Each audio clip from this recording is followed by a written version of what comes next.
ഹരേ കൃഷ്ണ. ശ്രീമദ് ഭാഗവതം ചതുർത്ഥസ്കന്ധം 21-ാമത്തെ അധ്യായം, അതിൽ 35-ാമത്തെ ശ്ലോകം വരെ എടുത്തു. ബാക്കിയുള്ള ഭാഗങ്ങൾ നമുക്ക് കേൾക്കാം. അതുവരെയുള്ള ഭാഗങ്ങൾ നമുക്കൊന്ന് ചൊല്ലി നോക്കാം. ഓം നമോ ഭഗവതേ വാസുദേവായ.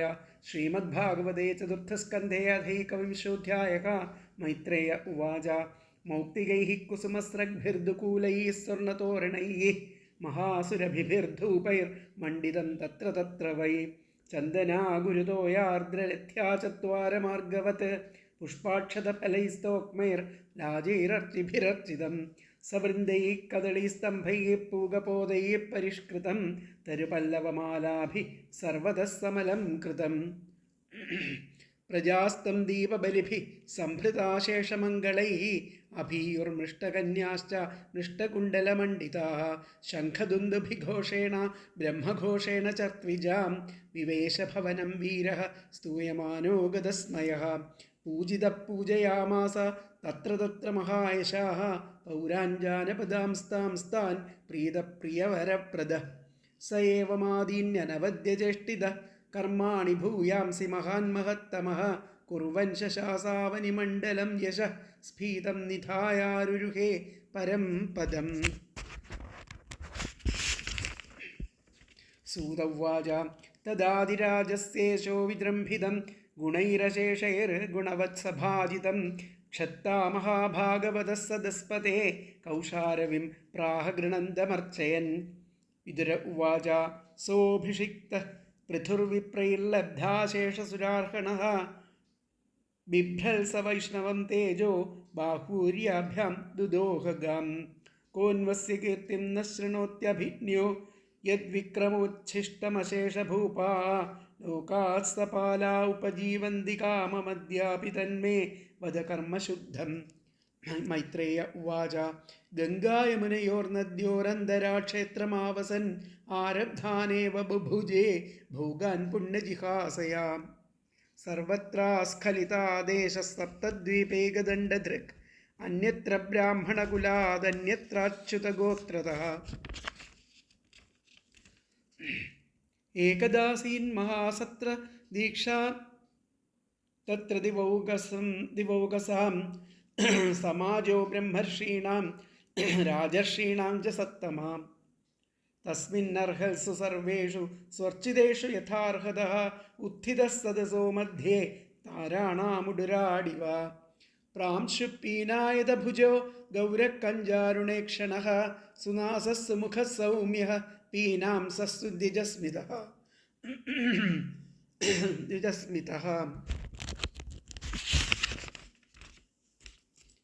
വ്യൂഢവക്ഷാ ബൃഹശ്രോണിർവലിവദ്ഗുദളോദരഃ ആവർത്തനാഭിരോജസ്വീ കാഞ്ചനോരുദഗ്രപാത് സൂക്ഷ്മവക്രാസിതസ്നിഗ്ധമൂർധജകംഭുകന്ധര മഹാധനേതുകൂലാഗ്രേ പരിധായോപവീയ ച വ്യഞ്ജിതാശേഷഗാത്രശ്രീർനിയമേ ന്യസ്തഭൂഷണഃ കൃഷ്ണാജിനധര ശ്രീമാൻ കുശപാണികൃതോചിതഃ ശിശിരസ്നിഗ്ധതാരാക്ഷ സമൈക്ഷതസമന്ദദ ഊജിവാനിതമുർവീശ സദ സംഹർഷയന്നിവ ചാരുചിത്രപദം ശ്ലക്ഷ്ണം മൃഷ്ടം ഗൂഢമവിക്ലവം സർവേഷാമുപകാരാർത്ഥം തദാ അനുവദന്നിവ. രാജോവാച. സഭ്യാശൃണുത ഭദ്രം വ സാധവോയ ഇഹാഗതാഃ സൽസു ജിജ്ഞാസുഭിർധർമ്മമാവേദ്യം സ്വമനീഷിതം അഹം ദണ്ഡധരോ രാജാ പ്രജാനാമിഹ യോജിതഃ രക്ഷിതാ വൃത്തിതസ്വേഷു സേതുഷു സ്ഥാപിതാ പൃഥക് തസ്യ മേ തദനുഷ്ഠാനാദ്യാനാഹുർ ബ്രഹ്മവാദിനഃ ലോകാസ്യ കാമസന്തോഹാ യസ്യ തുഷ്യതി ദിഷ്ട്യധൃക് യ ഉദ്ധരേത്കരം രാജാ പ്രജാധർമ്മേഷ്വശിക്ഷയൻ പ്രജാനാം ശമലം ഭുങ്ക്തേ ഭഗം ച സ്വം ജഹാതി ച തൽപ്രജാഭർതൃപിണ്ഡാർത്ഥം സ്വാർത്ഥമേവാനസൂയവഃ കുരുതാധോക്ഷജധിയ സ്തർഹി മേനുഗ്രഹകൃതാ യൂയം തദനുമോദധ്വം പിതൃദേവർഷയോ മലാഃ കർത്തുശാസ്തുരനുജ്ഞാതു തുല്യം യത്പ്രേത്യ തത്ഫലം അസ്തി യജ്ഞപതിർനാമ കേഷാംചിദർഹസത്തമാഃ ഇഹാമുത്രത ലക്ഷ്യന്തെ ജ്യോത്സ്നാവത്യ ക്വചിദ്ഭുവഃ മനോരുത്താനുപാദസ്യ ധ്രുവസ്യാപി മഹീപതേ പ്രിയവ്രതസ്യ രാജശ്രേരംഗസ്യാസ്ത പിതുഃ പിതുഃ ഈദൃശാനാമധാന്യേഷാം അജസ്യ ച ഭവസ്യ ച പ്രഹ്ലാദസ്യ ബലേശ്ചാവികൃത്യമസ്തി ഗദാഭൃതാം.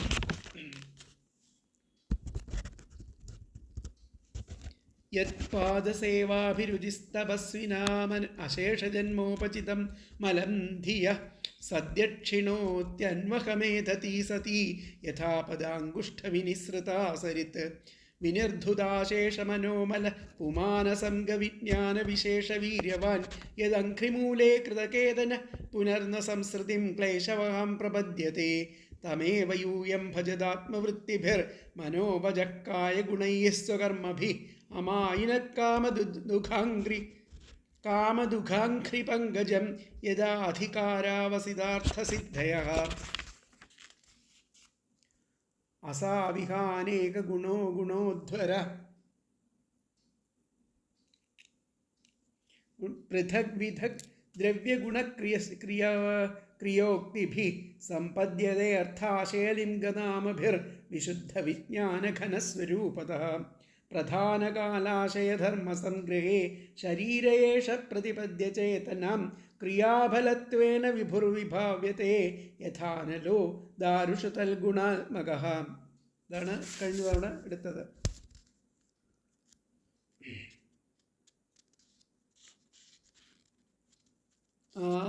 കാലം, ആശയം, ധർമ്മം ഇവയിൽ നിന്നും ഉത്ഭവിച്ചിരിക്കുന്ന ദേഹത്തിൽ വ്യാപിച്ചിരിക്കുന്ന ഭഗവാൻ ആണ് പ്രധാനം.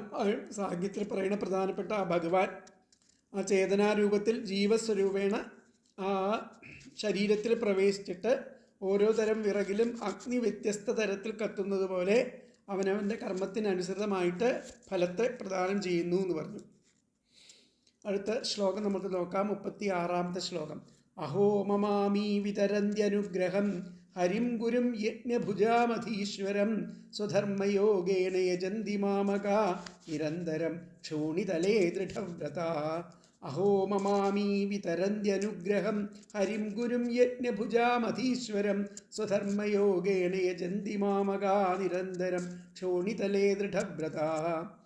അങ്ങനെ ആ എൻ്റേതായിരിക്കുന്ന പ്രജകൾ മാമക ദൃഢവ്രത ഉറപ്പുള്ള വ്രതനിഷ്ഠയോടെയും സ്വധർമാനുഷ്ഠാനമാകുന്ന യോഗം കൊണ്ടും ഈ ഭൂമിയിൽ ആ യജ്ഞഭാഗം അനുഭവിക്കുന്നവരുടെ ആ അധിപനും ഗുരുവും ആയിരിക്കുന്ന ആ ശ്രീഹരിയെ ഇടതടവില്ലാതെ ഭജിക്കുന്നു. ഇവർ എനിക്ക് അനുഗ്രഹത്തെ ചൊരിയുന്നു. അവരാണ് എനിക്ക് അനുഗ്രഹത്തെ ചൊരിയണം. പൃഥ്വിരാജാവ് പറയുകയാണ്, അത് നന്നായി. അപ്പോൾ എൻ്റേതായിരിക്കുന്ന പ്രജകൾ ആ ഉറപ്പുള്ള വ്രതനിഷ്ഠയോടെയും അതുപോലെ സ്വധർമാനുഷ്ഠാനമാകുന്ന യോഗം കൊണ്ടും ആ ഭൂമിയിൽ ആ യജ്ഞഭോഗം അനുഭവിക്കുന്നവരും അവരുടെ അധിപനും ഭൂമിയിൽ ഈ യജ്ഞത്തിൻ്റെ ഭോഗങ്ങളെ അനുഭവിക്കുന്നവരുടെ അധീശ്വരനായിരിക്കുന്ന ഗുരുവും ഹരിയും ആ ഗുരുവും ഹരിയും ആയിരിക്കുന്ന ശ്രീഹരിയെ നിരന്തരം ഇടതടവില്ലാതെ ഭജിക്കുന്നു. അവരാണ് എനിക്ക് ഈ രാജ്യം ഭരിക്കാനുള്ള അനുഗ്രഹമൊക്കെ തരുന്നത്. വളരെ നന്നായി എന്ന് പറയുക. അതിലത്തെ പദങ്ങൾ മാമകാഹ അഹോ മമാമി വിതരന്ത്യനുഗ്രഹം, എനിക്ക് അവരാണ് ആ അനുഗ്രഹത്തെ തരുന്നത്. മമാമി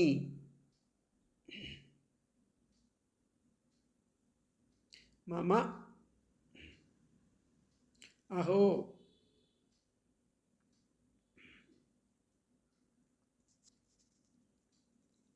എനിക്ക് തരുന്നു അനുഗ്രഹം. വിതരന്ത്യനുഗ്രഹം, അനുഗ്രഹം വിതരന്തി, അനുഗ്രഹം ചൊരിയുന്നു, എനിക്ക് അനുഗ്രഹം ചൊരിയുന്നു. ഹരിം ഗുരും യജ്ഞഭുജാമധീശ്വരം, ഹരിയും ഗുരുവുമായിരിക്കുന്ന ആ യജ്ഞ ഭാഗം അനുഭവിക്കുന്നവനായിരിക്കുന്ന ആ അധീശ്വരനെ സ്വധർമ്മയോഗേന, സ്വന്തം ധർമാനുഷ്ഠാനമാകുന്ന യോഗം കൊണ്ടും യജന്തി മാമകാഹ ദൃഢവ്രതാഹ, ദൃഢവ്രതത്തോടു കൂടിയിട്ടും യജന്തി എന്നെ യജിക്കുന്നു, യാഗം കൊണ്ടും ക്ഷോണിതലേ ഭൂമിയിൽ. സ്വധർമ്മയോഗേന യജന്തി മാമക, എപ്പോഴും നിരന്തരമായിട്ട് എനിക്ക് വേണ്ടി യജ്ഞം ചെയ്യുന്നു. ഈ ക്ഷോണിതലേ ദൃഢവ്രതാഹ, ഇത്തെ പദങ്ങൾ നോക്കാം. മാമകാഹ എൻ്റേതായിരിക്കുന്ന പ്രജകൾ, ദൃഢവ്രതാഹ ഉറപ്പുള്ള വ്രതനിഷ്ഠാനത്തോടെയും, സ്വധർമ്മയോഗേന സ്വധർമാനുഷ്ഠാനമാകുന്ന യോഗം കൊണ്ടും, ക്ഷോണീതലേ ഭൂമിയിൽ യജ്ഞഭുജാം യജ്ഞഭാഗം അനുഭവിക്കുന്നവരുടെ അധീശ്വരം അധിപനും ഗുരുവുമായിരിക്കുന്ന ഹരിം ശ്രീഹരിയെ നിരന്തരം ഇടതടവില്ലാതെ ഭജിക്കുന്നു. അമി ഇവർ മമ എനിക്ക് അനുഗ്രഹം വിതരന്തി അനുഗ്രഹത്തെ ചൊരിയുന്നു. അഹോ നന്നായി. എന്നുകൂടി പറയാം. മാമകാഹ എൻ്റേതായിരിക്കുന്ന പ്രജകൾ, ദൃഢവ്രതാഹ ഉറപ്പുള്ള വ്രതനിഷ്ഠയോടെയും, സ്വധർമ്മയോഗേന സ്വധർമാനുഷ്ഠാനമാകുന്ന യോഗം കൊണ്ടും, ക്ഷോണീതലേ ഭൂമിയിൽ യജ്ഞഭുജാം യജ്ഞഭാഗം അനുഭവിക്കുന്നവരുടെ അധീശ്വരം അധിപനും ഗുരുവുമായിരിക്കുന്ന ഹരിം ശ്രീഹരിയെ നിരന്തരം ഇടതടവില്ലാതെ ഭജിക്കുന്നു. അമി ഇവർ മമ എനിക്ക് അനുഗ്രഹം വിതരന്തി അനുഗ്രഹത്തെ ചൊരിയുന്നു. അഹോ നന്നായി. ഇപ്പോഴത്തെ അന്വയം വന്നിട്ട് മാമകാഹ ദൃഢവ്രതാഹ സ്വധർമ്മയോഗേന ക്ഷോണീതലേ യജ്ഞഭുജാം അധീശ്വരം ഗുരും ഹരിം നിരന്തരം ഭജന്തി അമീ മമ അനുഗ്രഹം വിതരന്തി. അഹോ മാമകാഹ ദൃഢവ്രതാഹ സ്വധർമ്മയോഗേന ക്ഷോണീതലേ യജ്ഞഭുജാം അധീശ്വരം ഗുരും ഹരിം നിരന്തരം ഭജന്തി അമീ മമ അനുഗ്രഹം വിതരന്തി. അഹോ യജ്ഞഭാഗത്തെ അനുഭവിക്കുന്നവരുടെ അധിപനും ജഗദ്ഗുരുവുമായിരിക്കുന്ന ആ ശ്രീഹരിയെ സ്വധർമാനുഷ്ഠാനം കൊണ്ടും തീവ്രമായിരിക്കുന്ന വ്രതങ്ങളെ കൊണ്ടും ഉപാസിക്കുന്ന നമ്മുടെ പ്രജകളായിരിക്കുന്ന നിങ്ങൾ നമുക്ക് വലുതായിട്ടുള്ള അനുഗ്രഹം ആണ് ചെയ്യുന്നത്. അതാണ് പറയുന്നത്. എൻ്റേതായിരിക്കുന്ന പ്രജകൾ ഉറപ്പുള്ള വ്രതനിഷ്ഠയോടെയും സുധർമാനുഷ്ഠാനമാകുന്ന യോഗം കൊണ്ടും ഈ ഭൂമിയിൽ ആ യജ്ഞഭാഗം അനുഭവിക്കുന്നവരുടെ അധിപനും ആ ഗുരുവും ശ്രീഹരിയും അധിപനും ഗുരുവും ആയിരിക്കുന്ന ആ ശ്രീഹരിയെ ഇടതടവില്ലാതെ ഭജിക്കുന്നു. അവർ എനിക്ക് അനുഗ്രഹം ചൊരിയുന്നു എന്നുള്ളതാണ് ഈ ശ്ലോകത്തിൽ പറയുന്നത്. 36-ാമത്തെ ശ്ലോകം 36-ാമത്തെ ശ്ലോകമാണ്.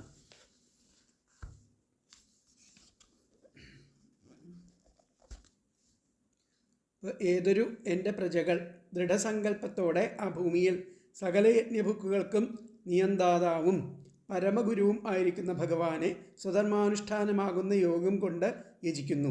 അവർ എനിക്ക് വലുതായ അനുഗ്രഹമാണ് ചെയ്യുന്നത്. ഇതെൻ്റെ ഭാഗ്യം തന്നെയാണ്.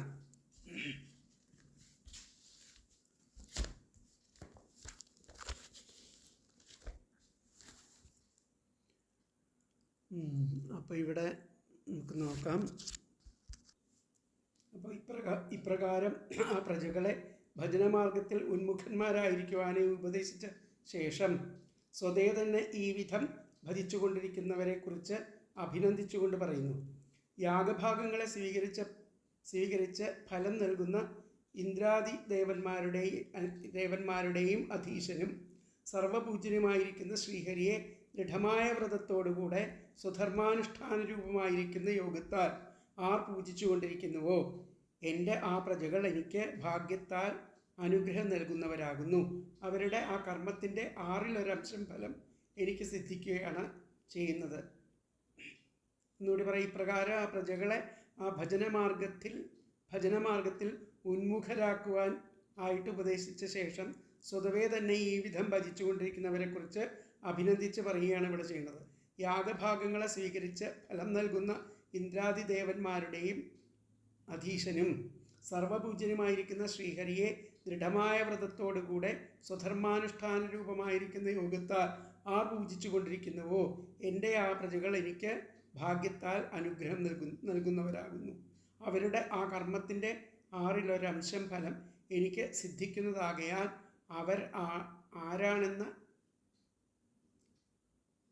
അവരാണ് എന്നെ അനുഗ്രഹിക്കുന്നവർ എന്ന് പറയുകയാണ് ഈ ശ്ലോകത്തിലൂടെ. അഹോ മമാമി വിതരന്തി അനുഗ്രഹം ഹരിം ഗുരും യജ്ഞഭുജാമധീശ്വരം സ്വധർമ്മയോഗേന യജന്തി മാമകാ നിരന്തരം ക്ഷോണീതലേ ദൃഢവ്രതാ.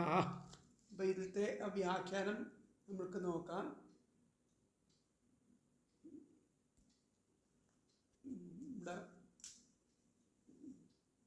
ശരീരേ വിഷയാകാരം ബുദ്ധിം പ്രാപ്യ ക്രിയാഫലത്വേന പ്രതീതേ അഹോ ഇമേ മാമകാഹ.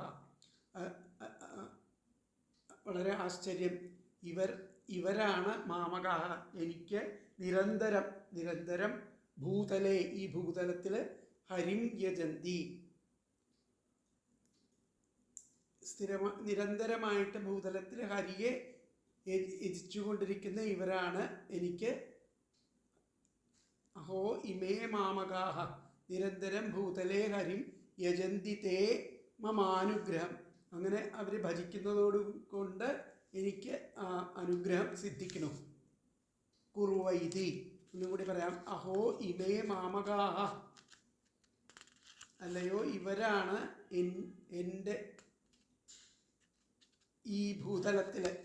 മാമകാഹ നിരന്തരം ഭൂതലേ ഹരിം, ആ ഹരിയെ യജന്തി യജിച്ചുകൊണ്ടിരിക്കുന്നത്, ഹരിക്ക് വേണ്ടി യാഗം ചെയ്തുകൊണ്ടിരിക്കുന്നത്. തേ അവർ മമ അനുഗ്രഹം എനിക്ക് എൻ്റെ അനുഗ്രഹമായിട്ട് കുറുവൈതി തീരണം.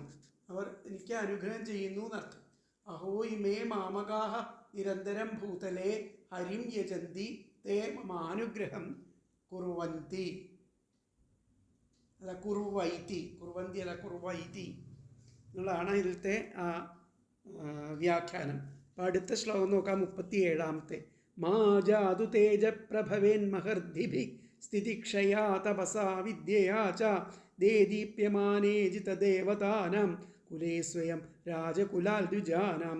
മാ ജാതു തേജപ്രഭവേൻ മഹർദ്ദിഭി സ്ഥിതിക്ഷയാ തപസാ വിദ്യയാ ച ദേദീപ്യമാനേ ജിതദേവതാനാം കുലേ സ്വയം രാജകുലാൽ ദ്വിജാനാം.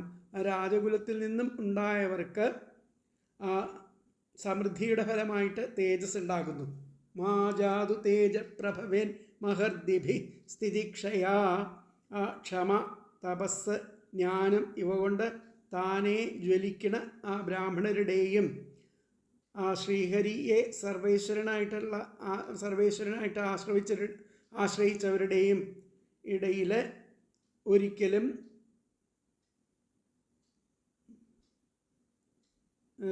തേജസ് ഉണ്ടാകും. ക്ഷമ, തപസ്, ജ്ഞാനം ഇവയാൽ താനേ ജ്വലിക്കുന്ന ആ ബ്രാഹ്മണന്മാരുടെയും അതുപോലെ ശ്രീഹരിയെ സർവേശ്വരനായിട്ട് ആശ്രയിച്ചവരുടെയും കുലത്തിൽ ഇടയിൽ ഒരിക്കലും മാ പ്രഭവേൽ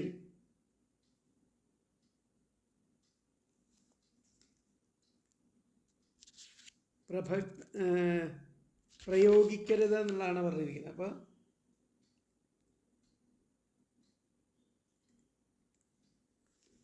അവർക്ക് ഒന്ന് ഉപദ്രവത്തിന് കാരണമായ ആവാതിരിക്കട്ടെ. വേനനെ അവിടെ പരോക്ഷമായിട്ട് വിമർശിക്കുകയാണ് ചെയ്യുന്നത്. രാജാക്കന്മാർക്കൊക്കെ ഐശ്വര്യാദികൾ കൊണ്ടിട്ട് വർദ്ധിച്ച തേജസ് ഉണ്ടാകും. അപ്പം അത് സഹനശക്തി, തപസ്, വിദ്യ ഇത്യാദികളാൽ ശോഭിക്കുന്ന ആ മഹാബ്രാഹ്മണരുടെയും ആ ഭക്തന്മാരുടെയും നേരെ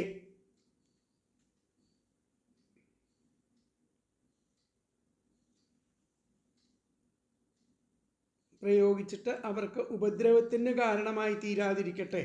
അത് അവർക്ക് ഉപദ്രവത്തിന് കാരണം ആവാതെ ഇരിക്കട്ടെ എന്ന് പറയുകയാണ് ചെയ്യുന്നത്.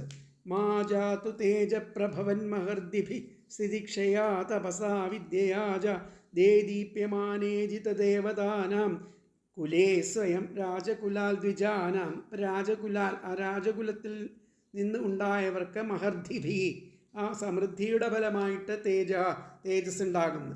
തിതിക്ഷയ, അക്ഷമ, തപസ്, വിദ്യയാ ച ജ്ഞാനം ഇവയാൽ സ്വയം താനേ ദേദീപ്യമാന ജ്വലിക്കുകയാണ് അവർ ചെയ്യണത്.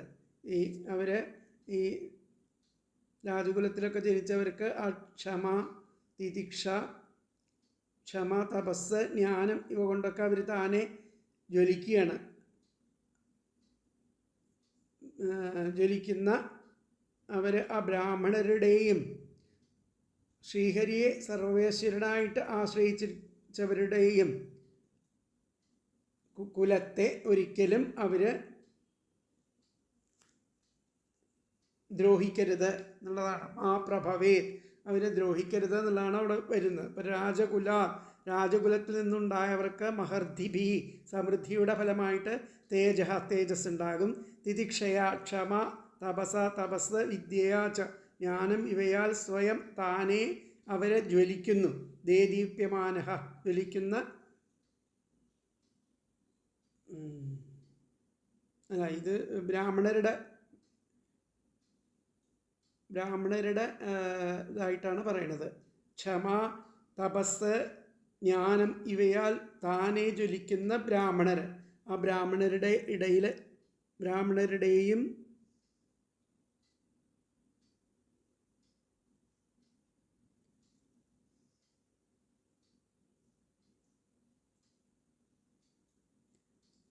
ശ്രീഹരിയെ സർവേശ്വരനായിട്ട് ആശ്രയിച്ചവരുടെയും അജിതദേവതാനാം ശ്രീഹരിയെ സർവേശ്വരനായിട്ട് ആശ്രയിച്ചവരുടെയും ഇടയിൽ ബ്രാഹ്മണരുടെയും ഇതുപോലെ സർവേശ്വരനെ ആശ്രയിച്ചവരുടെയും ഇടയിൽ ഒരിക്കലും ഒരു ദ്രോഹമായിട്ട് അവരുടെ ഈ തേജസ് പ്രവർത്തിക്കാൻ പാടില്ല. രാജകുലത്തിലത്തെ അവരുടെ തേജസ് പ്രവർത്തിക്കാൻ പാടില്ല എന്നുള്ള പറയുന്നത്. ഒന്നുകൂടി ഇപ്പോൾ നോക്കാർത്ഥം രാജകുലത്തിൽ നിന്നും ഉണ്ടായവർക്ക് മഹർദിഭി സമൃദ്ധിയുടെ ഫലമായിട്ട് തേജസ് ഉണ്ടാകും. തിതിക്ഷയ ക്ഷമ, തപസ തപസ്, ജ്ഞാനം ഇവയാൽ സ്വയം താനേ ദേദീപ്യമാനേ ജ്വലിക്കുന്ന ദ്വിജാനാം ആ ബ്രാഹ്മണരുടെയും അജിതദേവാനാം ശ്രീഹരിയെ സർവേശ്വരനായിട്ട് ആശ്രയിച്ചവരുടെയും കുലേ ഇടയിൽ ജാതു ഒരിക്കലും മാ പ്രഭവേത് പ്രയോഗിക്കരുത്. ഇപ്പോഴത്തെ അന്വയം വന്നിട്ട് രാജകുലാത് മഹർദിഭി തേജഃ തിതിക്ഷയാ തപസാ വിദ്യയാ ച സ്വയം ദേദീപ്യമാനേ ദ്വിജാനാം അജിതദേവതാനാം കുലേ ജാതു മാ പ്രഭവേത്. എന്നുകൂടി പറയാൻ. രാജകുലാത് മഹർദിഭി തേജഃ തിതിക്ഷയാ തപസാ വിദ്യയാ ച സ്വയം ദേദീപ്യമാനേ ദ്വിജാനാം അജിതദേവതാനാം കുലേ ജാതു മാ പ്രഭവേത്. ഇവിടെ വന്നിട്ട് രാജകുലത്തിൽ നിന്നുണ്ടായവർക്ക് ആ സമൃദ്ധിയുടെ ഫലമായിട്ട് തേജസ് ഉണ്ടാകും. ക്ഷമ, തപസ്, വിദ്യ, ജ്ഞാനം ഇവയാൽ താനെ ജ്വലിക്കുന്ന ദ്വിജന്മാരുടെയും ആ ബ്രാഹ്മണരുടെയും അതുപോലെ ശ്രീഹരിയെ സർവേശ്വരനായിട്ട് ആശ്രയിച്ചവരുടെയും ഇടയിൽ ഇവരുടെ ആ തേജസ് ഒരിക്കലും ഒരു ദ്രോഹമായിട്ട് പ്രയോഗിക്കരുത് എന്നുള്ളതാണ്. അപ്പോൾ ഇവിടെ രാജാക്കന്മാർക്ക് ഐശ്വര്യാദികൾ കൊണ്ട് വർദ്ധിച്ച് തേജസ് ഉണ്ടാകും. അത് സഹനശക്തി, തപസ്, വിദ്യ ഇത്യാദികളാൽ ശോഭിക്കുന്ന ആ തേജസ് സഹനശക്തി, തപസ്, വിദ്യ ഇത്യാദികളാൽ ശോഭിക്കുന്ന മഹാബ്രാഹ്മണരുടെയും ഭഗവത് ഭക്തന്മാരുടെയും നേരെ പ്രയോഗിച്ചിട്ട് അവർക്ക് ഉപദ്രവത്തിന് കാരണമായിട്ട് തീരാതിരിക്കട്ടെ. ഇവിടെ വേനനെ പരോക്ഷമായിട്ട് വിമർശിക്കുകയാണ് ചെയ്യുന്നത്. അപ്പോൾ ഐശ്വര്യാദികൾ വർദ്ധിക്കുകയാൽ രാജാക്കന്മാർക്കുണ്ടാകുന്ന തേജസ്, സഹനശക്തി, തപസ്, ജ്ഞാനം എന്നിവ കൊണ്ടും ശോഭിക്കുന്ന ഐശ്വര്യാദികൾ വർദ്ധിക്കുകയാൽ രാജാക്കന്മാർക്കുണ്ടാകുന്ന തേജസ്, സഹനശക്തി, തപസ്, ജ്ഞാനം എന്നിവ കൊണ്ടും ശോഭിക്കുന്ന ബ്രഹ്മജ്ഞാനികളുടെയും പരമഭക്തന്മാരുടെയും കുലത്തിൽ ഒരിക്കലും പരാക്രമ രൂപത്തിൽ പ്രവർത്തിക്കാതിരിക്കട്ടെ. ഐശ്വര്യാദികൾ വർദ്ധിക്കയാൽ രാജാക്കന്മാരുണ്ടാകുന്ന തേജസ്, സഹനശക്തി, തപസ്, ജ്ഞാനം എന്നിവ കൊണ്ടും ശോഭിക്കുന്ന ആ ബ്രഹ്മജ്ഞാനികളുടെയും പരമഭക്തന്മാരുടെയും കുലത്തിൽ ഒരിക്കലും പരാക്രമ രൂപത്തിൽ അത് പ്രവർത്തിക്കാതിരിക്കട്ടെ എന്നുള്ളതാണ് ഇതിൻ്റെ അർത്ഥമായിട്ട് വരുന്നത്.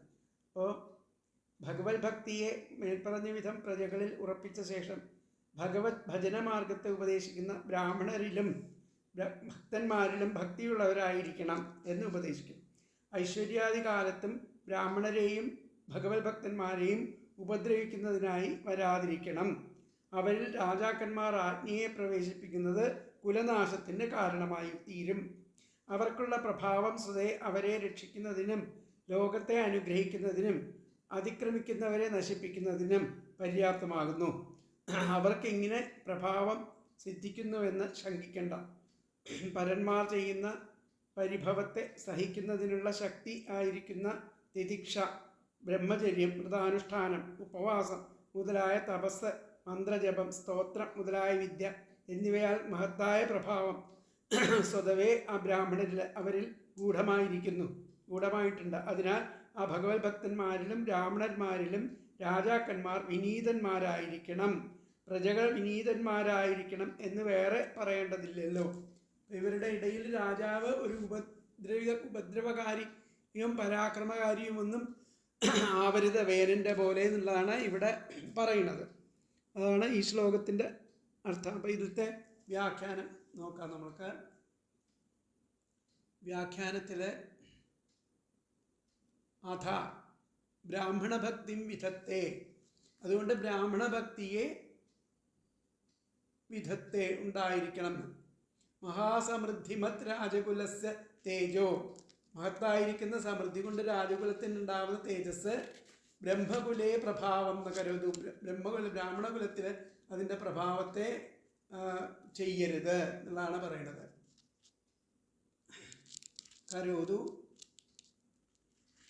എന്നാണ്. അപ്പോൾ അതിലത്തെ അഥ ബ്രാഹ്മണഭക്തിയും വിധത്തെ, അതുകൊണ്ട് ബ്രാഹ്മണഭക്തിയെ എപ്പോഴും ബ്രാഹ്മണഭക്തി ഉണ്ടാവണം രാജാക്കന്മാർക്ക്, ബ്രാഹ്മണരിൽ ഭക്തി ഉണ്ടാവണം. എന്തുകൊണ്ടാണ് ബ്രാഹ്മണർ നിരന്തരം ഭഗവാനെ സേവിക്കുന്നു. എന്നിട്ട് അവർ എങ്ങനെയുള്ള സേവയാണ്? തപസ്, സ്വാധ്യായം തുടങ്ങിയിട്ടുള്ള സേവ കൊണ്ട് അവർ നല്ല ശക്തിമാന്മാർ, നല്ല നല്ല ഗുണങ്ങളെ ആർജിച്ചിരിക്കുന്ന അവരിൽ ഒരു ദ്രോഹപ്രവൃത്തി, അതുപോലെ ഭഗവത് ഭക്തന്മാരിലും ഈ രാജാക്കന്മാരുടെ തേജസ് ഒരു ദ്രോഹമായിട്ട് ഭവിക്കരുത് എന്നുള്ള നിലയിലാണ് പറയുന്നത്. അഥ ബ്രാഹ്മണഭക്തിയും വിധത്തെ, അതുകൊണ്ട് ബ്രാഹ്മണഭക്തി ഉണ്ടാവണം.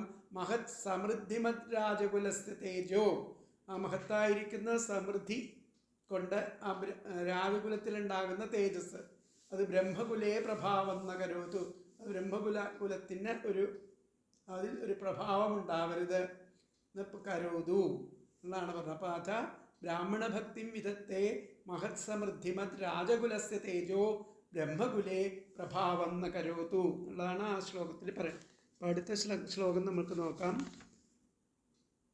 38ാമത്തെ ശ്ലോകം. ബ്രഹ്മണ്യദേവ പുരുഷപുരാതനോ നിത്യം ഹരിർയച്ചരണാഭിവന്ദനാൻ അവാപലക്ഷ്മീമനപായിനിം യശോ ജഗത്പവിത്രം ച മഹത്തമാഗ്രണീയേ. ബ്രഹ്മണ്യദേവ പുരുഷപുരാതനോ നിത്യം ഹരിർയച്ചരണാഭിവന്ദനാൽ അവാപലക്ഷ്മീമനപായിനിം യശോ ജഗൽപവിത്രം ച മഹത്തമാഗ്രണീയേ. ബ്രാഹ്മണഭക്തനും അതുപോലെ മഹാന്മാരിൽ അത്യുത്തമന്മാരായവരിൽ അഗ്രഗണ്യനും അതുപോലെ പുരാണപുരുഷനും ആയിരിക്കുന്ന ശ്രീഹരി, സദാസമയവും ബ്രാഹ്മണ ഭക്തനാണ് ആ ശ്രീഹരി. അതുപോലെ മഹാന്മാരിൽ ആയിട്ടുള്ള അത്യുത്തമന്മാരിൽ മഹാന്മാരിൽ അഗ്രഗണ്യനാണ് അദ്ദേഹം, പുരാണപുരുഷൻ ആണ് ആ ശ്രീഹരി. ഇങ്ങനെയുള്ള ആ ശ്രീഹരി നിത്യം സദാസമയവും യാതൊരു ബ്രാഹ്മണരുടെ പാദങ്ങളെ വന്ദിക്കുക. ഭഗവാന്റെ ആ പരദേവതയാണ് ബ്രാഹ്മണൻ. ഭഗവാൻ പോലും ആ ബ്രാഹ്മണരുടെ പാദങ്ങൾ സദാസമയം വന്ദിച്ചു കൊണ്ടിരിക്കുക. ഒരിക്കലും വിട്ടുപിരിയാത്തിരിക്കുന്ന ലക്ഷ്മി ഭഗവതിയെയും അതുപോലെ ലോകത്തിലുള്ളതിൽ വെച്ച് വിശുദ്ധമായിരിക്കുന്ന യശസ്സിനെയും ആ ഭഗവാൻ പ്രാപിച്ചു എന്നുള്ളതാണ് പറയുന്നത്. ബ്രാഹ്മണ ഭക്തനായതുകൊണ്ടും ആ മഹാന്മാരിൽ അഗ്രഗണ്യനും അതുപോലെ പുരാണപുരുഷനുമായിരിക്കുന്ന ശ്രീഹരി സദാസമയവും ആ ബ്രാഹ്മണരുടെ പാദങ്ങളെ വന്ദിക്കയാൽ ആ ഒരിക്കലും വിട്ടുപിരിയാത്ത ലക്ഷ്മി ഭഗവതിയെയും, ആ ബ്രാഹ്മണരെ വന്ദിക്കുന്നതുകൊണ്ടാണ് ആ ലക്ഷ്മി ഭഗവതി ആ ഭഗവാന്റെ കൂടെ അങ്ങനെ നിൽക്കുന്നത്. അതുപോലെ ലോകത്തിൽ ഉള്ളതിൽ വെച്ച് വിശുദ്ധമായിരിക്കുന്ന യശസ് ആ ഭഗവാൻ ലഭിച്ചിരിക്കുന്നത്. യശസ്സിനെയും പ്രാപിക്കുന്നത് ഈ ബ്രാഹ്മണ ഭക്തി കൊണ്ടാണെന്നാണ് ഇതിൽ പറയുന്നത്. ബ്രഹ്മണ്യദേവ പുരുഷപുരാതനോ നിത്യം ഹരിർ യച്ചരണാഭിവന്ദനാൻ അവാപലക്ഷ്മീമനപായിനിം യശോ ജഗൽപവിത്രം ച മഹത്തമാഗ്രണീഹി. ബ്രഹ്മണ്യദേവ ആ ബ്രാഹ്മണ ഭക്തനും മഹത്തമാഗ്രണീഹി മഹാന്മാരിൽ ഉത്തമരായവരിൽ അഗ്രഗണ്യനും പുരാതന പുരുഷ പുരാണപുരുഷനും ആയിരിക്കുന്ന ശ്രീഹരി നിത്യം സദാസമയവും യച്ചരണാഭിവന്ദനാ യാതൊരു ബ്രാഹ്മണരുടെ പാദങ്ങളെ വന്ദിക്കയാൽ അനപായിനിയും ഒരിക്കലും വിട്ടുപിരിയാത്ത ലക്ഷ്മിയും ശ്രീഭഗവതിയെയും ജഗൽപവിത്രം ലോകത്തിലുള്ളതിൽ വെച്ച് വിശുദ്ധമായിരിക്കുന്ന യശസ്സിനെയും അവാവ പ്രാപിച്ചു. ബ്രഹ്മണ്യദേവ ബ്രാഹ്മണഭക്തനും മഹത്തമാഗ്രണീഹി മഹാന്മാരിൽ അത്യുത്തമന്മാരായവരിൽ അഗ്രഗണ്യനും പുരാതന പുരുഷ പുരാണപുരുഷനുമായിരിക്കുന്ന ഹരി ശ്രീഹരി നിത്യം സദാസമയവും യച്ചരണാഭിവന്ദനാത് യാതൊരു ബ്രാഹ്മണരുടെ പാദങ്ങളെ വന്ദിക്കയാൽ അനപായിനിയും ഒരിക്കലും വിട്ടുപിരിയാത്ത ലക്ഷ്മിയും ശ്രീഭഗവതിയെയും ജഗൽപവിത്രം ലോകത്തിലുള്ളതിൽ വെച്ച് വിശുദ്ധമായിരിക്കുന്ന യശസ്സിനെയും അവാവ പ്രാപിച്ചു. ഇത് അന്വയം വന്നിട്ട് ബ്രഹ്മണ്യദേവ മഹത്തമാഗ്രണീ പുരാതന പുരുഷ ശ്രീഹരി പുരാതന പുരുഷ ഹരി യച്ചരണാഭിവന്ദനാത് അനപായിനിയും ലക്ഷ്മീം ജഗൽപവിത്രം യശഃ അവാപ. ഇങ്ങോട്ട് പറയാം. ബ്രഹ്മണ്യദേവ മഹത്തമാഗ്രണീ പുരാതന പുരുഷ ഹരി യച്ചരണാഭിവന്ദനാത് അനപായിനീം ലക്ഷ്മീം ജഗൽപവിത്രം യശഃ അവാപ. ബ്രാഹ്മണഭക്തനും ആ മഹാന്മാരിൽ അത്യുത്തമന്മാരിൽ അഗ്രഗണ്യനും പുരാണപുരുഷനുമായിരിക്കുന്ന ഹരി സദാസമയവും ആ ബ്രാഹ്മണരുടെ പാദങ്ങളെ വന്ദിക്കയാൽ ആ വിട്ടുപിരിയാത്ത ശ്രീഭഗവതിയെയും അതുപോലെ ലോകത്തിലുള്ളതിൽ വെച്ച് വിശുദ്ധമായിരിക്കുന്ന യശസ്സിനെയും പ്രാപിച്ചു. ബ്രാഹ്മണരിൽ ഭക്ത്യാദരപൂർവ്വം ബഹുമാനങ്ങളോടുകൂടിയ ദേവനും പുരാണപുരുഷനുമായിരിക്കുന്ന ഭഗവാൻ മഹാവിഷ്ണു പോലും ആ ലക്ഷ്മി ഭഗവതിയെ പത്നിയായി സമ്പാദിച്ചതും ഒരിക്കലും ക്ഷയിക്കാത്ത ആ സൽകീർത്തി ആർജിച്ചതും ആ ബ്രാഹ്മണരോടുള്ള ഭക്തി ഹേതുകമായിട്ടാണ്. ഭൃഗുപരീക്ഷണം മുതലായവ ഇവിടെ സൂചിപ്പിക്കപ്പെടുകയാണ് ചെയ്യുന്നത്. മഹാലക്ഷ്മി ഭൃഗുപുത്രിയാണല്ലോ.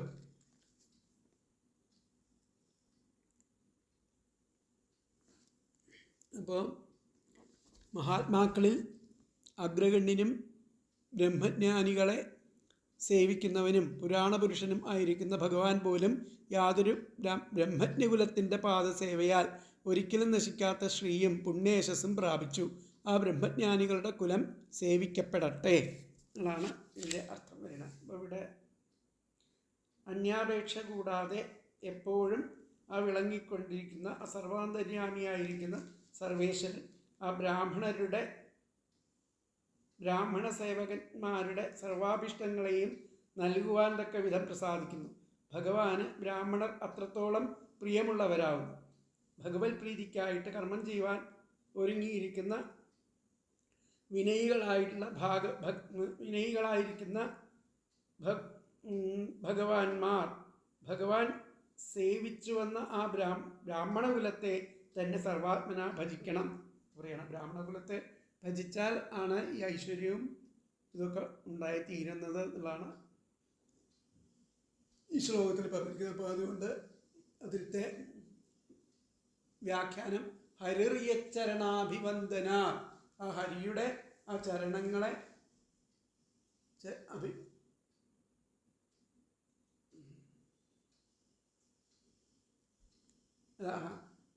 അഹോ ഹരിർ, ആ ഹരി പോലും യച്ചരണാഭിവന്ദന, ആ ബ്രാഹ്മണരുടെ ചരണങ്ങളെ അഭിവന്ദിക്കുക മൂലം സ്ഥിരാം ലക്ഷ്മിയും സ്ഥിരമായിട്ടുള്ള ലക്ഷ്മിയെയും യശത്തെയും പ്രാപിച്ചിരിക്കുന്നു. അപ്പോൾ അഹോ ഹരിർ യച്ചരണാഭിവന്ദന, അപ്പോൾ ആ ശ്രീഹരി പോലും ആ ബ്രാഹ്മണരുടെ ആ ചരണാരവിന്ദങ്ങളെ ഭജിക്കുന്നത് കൊണ്ട് സ്ഥിരമായിരിക്കുന്ന ലക്ഷ്മി ദേവിയെയും യശസ്സിനെയും പ്രാപിച്ചു എന്നാണ്. അപ്പോൾ അഹോ ഹരിർ യച്ചരണാഭിവന്ദനാ സ്ഥിരാം ലക്ഷ്മിയും യശശ്ച പ്രാപ എന്നാണ് ആ ശ്ലോകത്തിൽ പറഞ്ഞിരിക്കുന്നത്.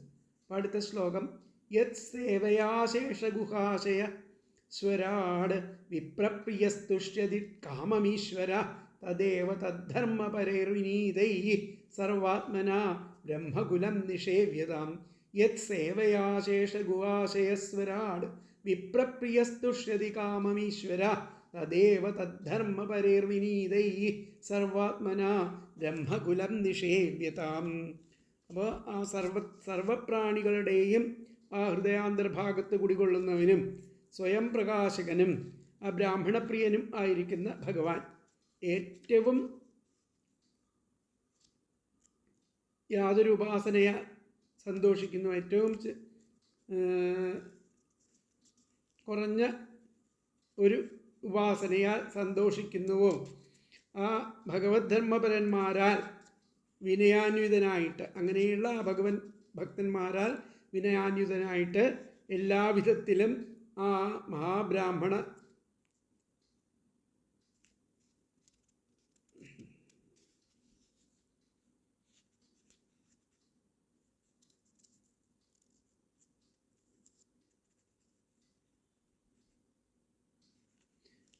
ഈ ബ്രാഹ്മണകുലത്തിൻ്റെ ഉപാസനയാൽ ആ ഭഗവാൻ സന്തോഷിക്കുന്നു. എന്നിട്ട് ആ ഭഗവത് ധർമ്മ തൽപരന്മാരാൽ ആ വിനയാന്വിതരായിട്ട് ആ എല്ലാവിധത്തിലും ആ ബ്രഹ്മകുലത്തെ തന്നെ ഉപാസിക്കപ്പെടുകയും ചെയ്യട്ടെ എന്നാണ് പറയുന്നത്.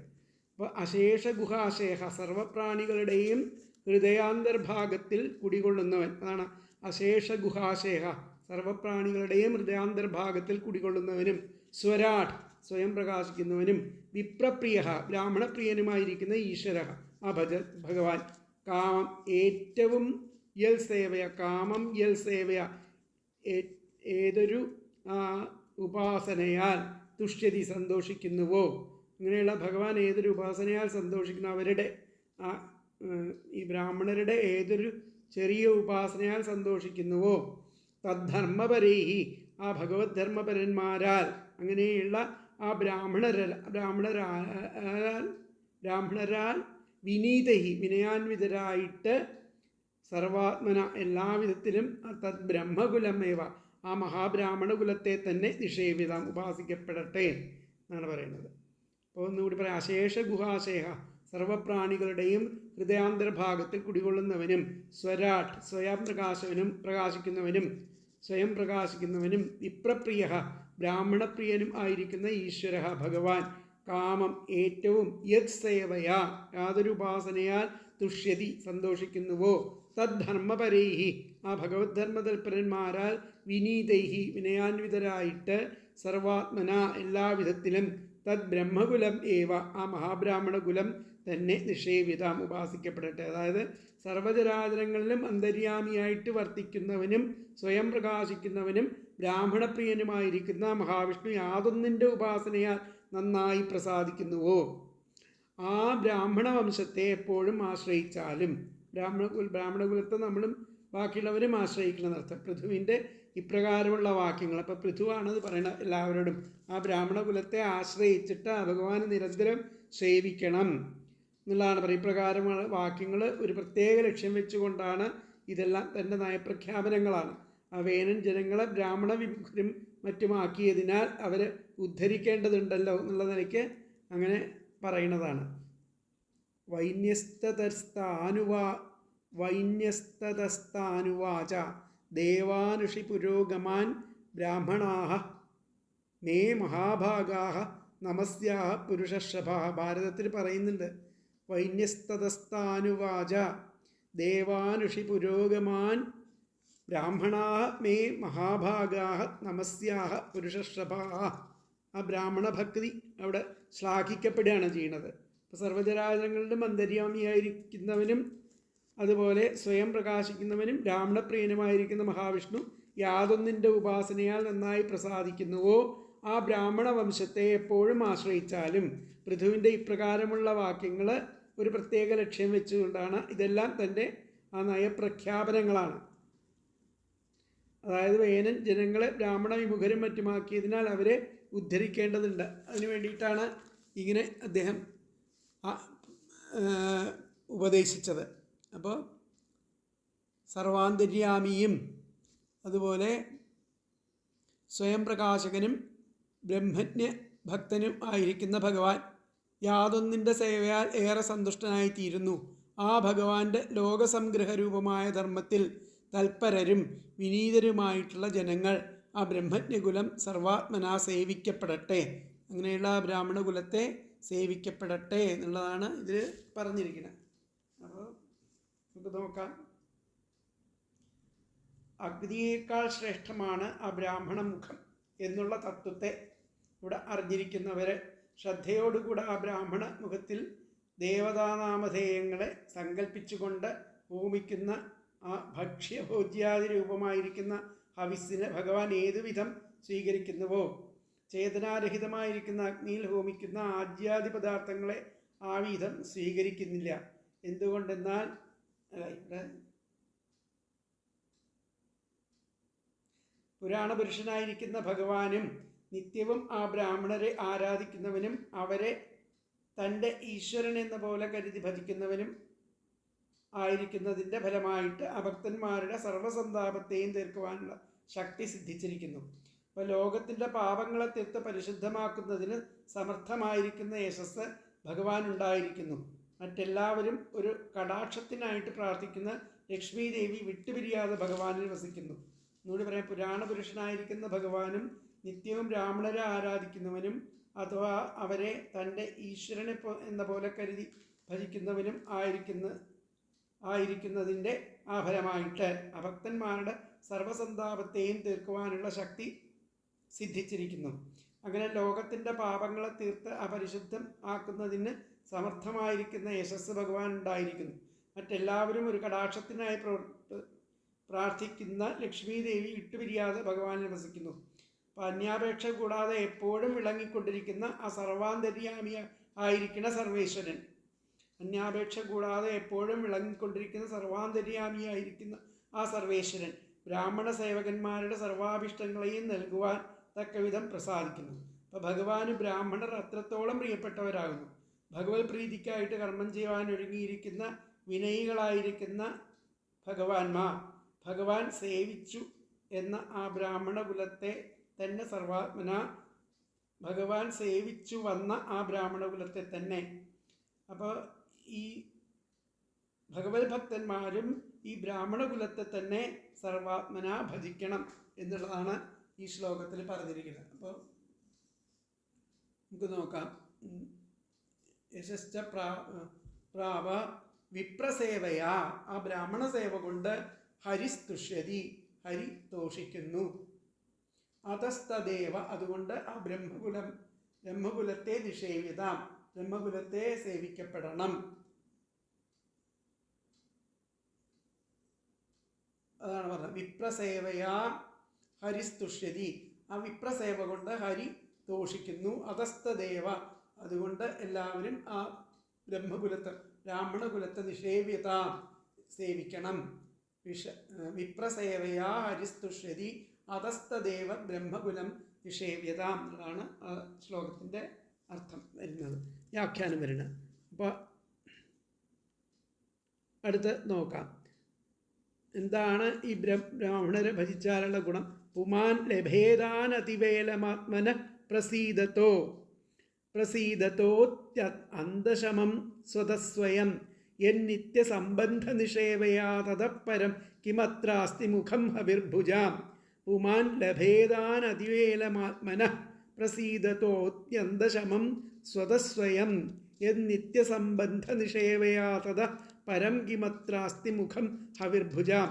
ആ യാതൊന്നിനെ, ആ നിത്യേനയുള്ള ആ സംബന്ധം കൊണ്ട് അന്യാശ്രയം കൂടാതെ പ്രസാദിക്കുന്ന ആ ആത്മാവിൽ നിന്നും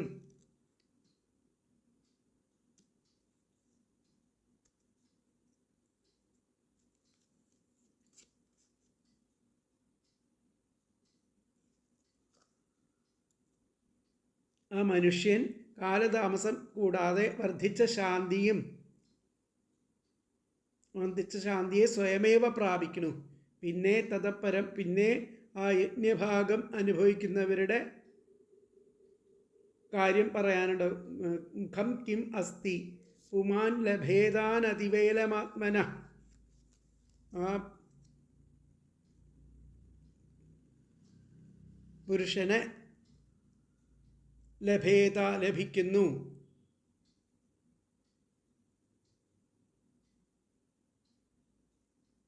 എന്താ ലഭിക്കുന്നത്? അതിവേലമാത്മനഃ,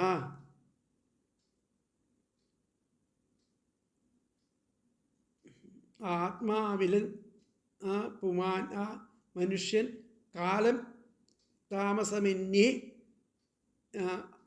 അതിവേലമാത്മനഃ പുമാൻ, അവർക്ക് ശാന്തി, അത്യന്തശമം, ശാന്തിയെ ലഭിക്കുന്നു. പ്രസീദതോത്യന്തശമം, അതിവേല പുരുഷനിൽ ആ ശാന്തി ഉണ്ടായിത്തീരണു. സ്വതസ്വയം എൻ നിത്യസംബന്ധ, യാതൊന്നിൻ്റെ നിത്യമായിരിക്കുന്ന സംബന്ധം കൊണ്ടും അവരുടെ സേവ കൊണ്ടും ഉപാസിക്കുന്നതിനാൽ ആ ഭഗവാന്റെ ആ സേവ കൊണ്ടും ആ നിത്യസംബന്ധം കൊണ്ടും ആ ഭക്തന്മാർക്ക് എന്തുണ്ടാവണു? അതിശാന്തി ലഭിക്കണു, വർദ്ധിച്ച ശാന്തി ലഭിക്കണു. ആ ബ്രാഹ്മണകുലത്തെ നിത്യവും ഉപാസിക്കുന്നത് കൊണ്ട്, ആ ബ്രാഹ്മണൻ്റെ നിത്യവും ഉപാസിക്കുന്നവർ ആൾക്കാർക്ക് ലഭിക്കുന്നത് എന്താണ്? ആ അത്യന്തമായിരിക്കുന്ന ശാന്തിയും അതുപോലെ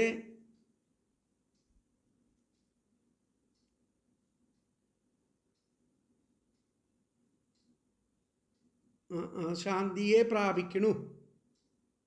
അതിലുപരി ആ യമത്രാസ്തി മുഖം ഹവിർഭുജാം, യജ്ഞഭാഗം അനുഭവിക്കുന്നവരുടെ പിന്നെ അപ്പോൾ അതിലുപരി ഈ ബ്രാഹ്മണകുലത്തെ ഭജിക്കുന്നവർക്ക് ആ അത്യധികം ശാന്തിയും ലഭിക്കുന്നു. അതിലുപരി അവർക്ക് എന്ത് ഭജിക്കണു? എന്ത് ലഭിക്കണു? യജ്ഞഭാഗം അനുഭവിക്കുന്നവരുടെ അവരെ പറ്റിയിട്ട് പിന്നെ വേറെ പറയേണ്ട ആവശ്യമില്ല. അവർക്കും അത് ഇതെല്ലാം അവരിലും ആ ഭഗവാൻ ഇതുപോലെ പ്രസാദിക്കണു എന്നുള്ളതാണ് പറഞ്ഞിരിക്കുന്നത്. അപ്പം നോക്കാം, നമുക്ക് പദങ്ങൾ നോക്കാം. യം യാതൊന്നിനെ നിത്യസംബന്ധ നിഷേവയാ, നിത്യേനയുള്ള സംബന്ധം കൊണ്ട് ഉപാസിക്കുന്നതിനാൽ സ്വതഃ അന്യാശ്രയം കൂടാതെ പ്രസീദതഃ പ്രസാദിക്കുന്നു. മറ്റൊരാശ്രയം ഒന്നുമില്ലാതെ തന്നെ ആ ഭഗവാൻ പ്രസാദിക്കുന്നു അർത്ഥം. വേറൊരാളെയും നമ്മൾ ഈശ്വരനായിട്ട് സങ്കല്പിക്കേണ്ട കാര്യം, ഇഷ്ടദൈവമായിട്ട് സങ്കല്പിക്കേണ്ട കാര്യമില്ല. അപ്പോൾ ആ ഭഗവാൻ പ്രസാദിക്കുന്നു. അങ്ങനെ ആത്മാവിൽ നിന്നും ആ പുമാൻ, ആ മനുഷ്യൻ അനതിവേലം കാലതാമസമെന്നേ വർദ്ധിച്ച ശാന്തി, അത്യന്ത ശമം വർദ്ധിച്ച ശാന്തിയെ സ്വയം ലഭേത സ്വയമേവ പ്രാപിക്കുന്നു. പിന്നെ തതപ്പരം അതിലുപരി ഇനി യജ്ഞഭാഗം അനുഭവിക്കുന്നവരുടെ മുഖം കിം അസ്തി, അവർക്ക് പിന്നെ വേറൊരു മുഖം ഉണ്ടോയെന്നർത്ഥം. വെച്ചാൽ അവർക്ക് ഇതിൽ കൂടുതൽ അല്ലാതെ വേറൊരു മുഖം അവരിലും കാണില്ല എന്നർത്ഥം. അവർക്കും ആ ശാന്തിയെ ലഭിക്കണമെന്നർത്ഥം. അപ്പോൾ യം യാതൊന്നിനെ നിത്യസംബന്ധ നിഷേവയാ, നിത്യേനയുള്ള സംബന്ധം കൊണ്ട് ഉപാസിക്കുന്നതിനാൽ സ്വതഃ അന്യാശ്രയം കൂടാതെ പ്രസീദതഃ പ്രസാദിക്കുന്ന ആത്മനഃ ആത്മാവിൽ നിന്ന് പുമാൻ ആ മനുഷ്യൻ അനതിവേലം കാലതാമസമെന്നേ അത്യന്തശമം വർദ്ധിച്ച ശാന്തിയെ സ്വയം ലഭേത സ്വയമേവ പ്രാപിക്കുന്നു. അത്ര പിന്നെ തതപ്പരം അതിലുപരി ഹവിർഭുജാം യജ്ഞഭാഗം അനുഭവിക്കുന്നവരുടെ മുഖം കിം അസ്തി ഉണ്ടോ എന്നാണ് ചോദിക്കുന്നത്. ഒന്നും കൂടി പറയാം. യം യാതൊന്നിനെ നിത്യസംബന്ധ നിഷേവയ നിത്യേനയുള്ള സംബന്ധം കൊണ്ട് ഉപാസിക്കുന്നതിനാൽ സ്വതഃ അന്യാശ്രയം കൂടാതെ പ്രസീദതി പ്രസാദിക്കുന്ന ആത്മനഃ ആത്മാവിൽ നിന്ന് മനുഷ്യൻ അതിവേലം കാലതാമസമെന്നേ അത്യന്തശമം വർദ്ധിച്ച ശാന്തിയെ സ്വയം ലഭേത സ്വയമേവ പ്രാപിക്കുന്നു. അത്ര പിന്നെ തതപ്പരം അതിലുപരി ഹവിർഭുജാം യജ്ഞഭാഗം അനുഭവിക്കുന്നവരുടെ മുഖം കിം അസ്തി ഉണ്ടോ, യാതൊന്നിനെ നിത്യേനയുള്ള സംബന്ധം കൊണ്ട് ഉപാസിക്കുന്നതിനാൽ അന്യാശ്രയം കൂടാതെ പ്രസാദിക്കുന്ന ആത്മാവിൽ നിന്ന് മനുഷ്യന് കാലതാമസമെന്നേ വർദ്ധിച്ച ശാന്തി ലഭിക്കുന്നു, സ്വയമേവ പ്രാപിക്കുന്നു. അതിൽ പരം ഇനി യജ്ഞഭാഗം അനുഭവിക്കുന്നവരുടെ മുഖത്തിൽ വല്ലതും ഉണ്ടോ എന്നർത്ഥം. ബ്രാഹ്മണകുലത്തെ നിത്യവും ഉപാസിക്കുന്നത് കൊണ്ട് തന്നെ മനസ്സ് അതിവേഗത്തിൽ പരിശുദ്ധമായി തീരണു, പരമശാന്തി ലഭിക്കുന്നു. പ്രകാരമുള്ള ബ്രാഹ്മണരുടെ മുഖത്തേക്കാൾ ശ്രേഷ്ഠമായിട്ട് ആണ് ഇവിടെ വന്നിരിക്കുക. അപ്പോൾ യജ്ഞഭാഗം അനുഭവിക്കുന്നവരുടെ ബ്രാഹ്മണരുടെ മുഖത്തേക്കാൾ ശ്രേഷ്ഠമായിട്ട് ദേവന്മാർക്ക് മറ്റേത് മുഖമാണ് ഉള്ളത് എന്ന് ചോദിക്കുകയാണ്. അപ്രകാരമുള്ള ബ്രാഹ്മണരുടെ മുഖത്തേക്കാൾ ശ്രേഷ്ഠമായിട്ട് ദേവന്മാർക്ക് മറ്റേത് മുഖമാണ് ഉള്ളത്? എപ്പോഴും ബ്രാഹ്മണ സേവ മാത്രമായാൽ യജ്ഞാദ്യനുഷ്ഠാനങ്ങളും തദ്വാര ഭക്തിജ്ഞാനാദികളും എന്ന് മാത്രമല്ല മുക്തി പോലും അസാധ്യമാവുകയില്ലേ എന്ന് ശങ്കയ്ക്ക് പരിഹാരമായിട്ടാണ് ഈ വാക്യം പറയുന്നത്. ബ്രാഹ്മണ ഭോജനം കൂടാതെയുള്ള സൽക്കർമ്മങ്ങൾ ഒന്നും തന്നെയില്ല. അതിനാൽ ബ്രാഹ്മണ മുഖത്തിൽ അർപ്പിക്കുന്നത് ദേവമുഖത്ത് സമർപ്പിക്കുന്നതിനേക്കാൾ ശ്രേഷ്ഠമെന്ന് സിദ്ധിക്കുന്നു. തസ്മാത് ബ്രാഹ്മണോ മുഖേന വീര്യം കരോതി മുഖതോ ഹി സൃഷ്ടഃ. ബ്രാഹ്മണത്തിൽ ഒരു ബ്രാഹ്മണ എന്നുള്ള പുസ്തകത്തിൽ, താണ്ഡ്യ മഹാബ്രാഹ്മണം എന്നുള്ള പുസ്തകത്തിൽ പറയുന്നത്, തസ്മാത് ബ്രാഹ്മണോ മുഖേന വീര്യം കരോതി മുഖതോ ഹി സൃഷ്ടഃ.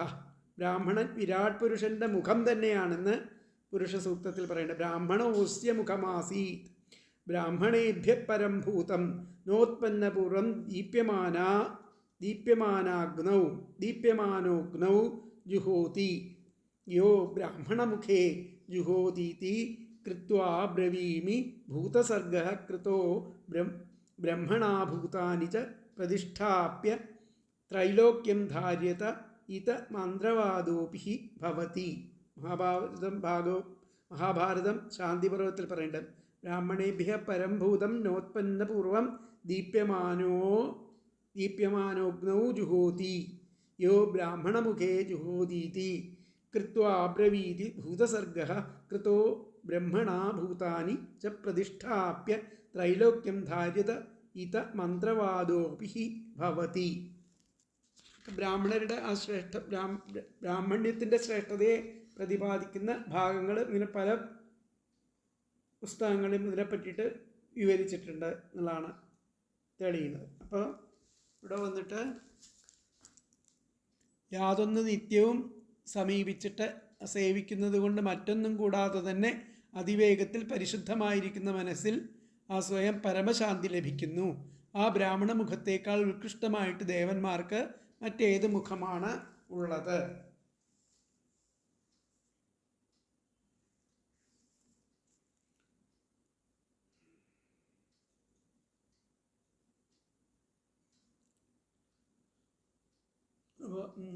അഗ്നിയേക്കാൾ ശ്രേഷ്ഠമാണ് ബ്രാഹ്മണ മുഖം എന്നുള്ള ആ തത്വത്തെ അറിഞ്ഞിരിക്കുന്നവരെ ശ്രദ്ധയോടുകൂടി ആ ബ്രാഹ്മണ മുഖത്തിൽ ദേവത നാമധേയങ്ങളെ സങ്കല്പിച്ചുകൊണ്ട് ഹോമിക്കുന്ന ആ ഭക്ഷ്യഭോജ്യാദി പരമായിരിക്കുന്ന ഹവിസിനെ ഭഗവാൻ ഏതു വിധം സ്വീകരിക്കുന്നുവോ, ചേതനാരഹിതമായിരിക്കുന്ന അഗ്നിയിൽ ഹോമിക്കുന്ന ആജ്യാദി പദാർത്ഥങ്ങളെ ആ വിധം സ്വീകരിക്കുന്നില്ല. എന്തുകൊണ്ടെന്നാൽ ദേശകാല വസ്ത്ര പരിച്ഛേദനത്തിൽ നിന്നും അതിക്രമിച്ചിരിക്കുന്ന സർവവ്യാപിയായിരിക്കുന്ന ഭഗവാന്റെ പരമാർത്ഥ തത്വത്തെ പരമഹംസന്മാരായിരിക്കുന്ന ബ്രാഹ്മണർ അറിയുന്നത് പോലെ അഗ്നിക്കറിയുവാൻ സാധിക്കുന്നതല്ല. പരമഹംസന്മാർ ഭഗവത് സ്വരൂപന്മാരായി തന്നെ ഇരിക്കുന്നതിനാൽ അവരിൽ ചെയ്യുന്ന സംസ്കാരം ഭഗവാന് നേരിട്ട് ചെയ്യുന്ന സംസ്കാരം ഭഗവാന് നേരിട്ട് ചെയ്യുന്ന സൽക്കാരമായിട്ട് ഭവിക്കുന്നു. അപ്പോൾ ഇവിടെ അതിൻ്റെ വ്യാഖ്യാനം നമുക്ക് നോക്കാം. യതോ ബ്രഹ്മകുലസ്യ നിത്യം സേവയാ, ആരാണോ ആ ബ്രഹ്മകുലത്തിന് നിത്യം സേവിക്കുന്ന അങ്ങനെയുള്ള പുമാൻ, അങ്ങനെയുള്ള പുരുഷന്മാർക്ക് ജ്ഞാനാഭ്യാസം വിനാപി ജ്ഞാനം ലഭിക്കുന്നു. മോക്ഷം, അതിൽ നിന്നും മോക്ഷത്തെയും ലഭേ, മോക്ഷത്തെയും എളുപ്പത്തിൽ സിദ്ധിക്കുന്നു എന്നർത്ഥം. യതോ ബ്രഹ്മകുലസ്യ നിത്യം സേവയാ, അപ്രകാരമുള്ള ആ ബ്രാഹ്മണ്യം നിറഞ്ഞിരിക്കുന്ന ആ ബ്രഹ്മകുലത്തെ നിത്യം സേവ, ആരാണോ സേവിക്കുന്ന അങ്ങനെയുള്ള ആ പുരുഷൻ പുമാൻ ജ്ഞാനാഭ്യാസം കൊണ്ട് വിനാപി പെട്ടെന്ന് തന്നെ മോക്ഷം ലഭ്യത, അവർക്ക് മോക്ഷത്തെ ലഭിക്കുന്നു. യതോ ബ്രഹ്മകുലസ്യ നിത്യം സേവയാ പുമാൻ ജ്ഞാനാഭ്യാസം വിനാപി മോക്ഷം ലഭേത, അവർക്ക് മോക്ഷത്തെ ലഭിക്കുന്നു എന്നുള്ളതാണ് ഇവിടെ പറഞ്ഞിരിക്കുന്നത്. ബാക്കിയുള്ള ഭാഗങ്ങൾ നമുക്ക് അടുത്ത ക്ലാസ്സിലെടുക്കാം. ഇതിപ്പോൾ 40ാമത്തെ ശ്ലോകം വരെ എടുത്തു. ഹരേ കൃഷ്ണ.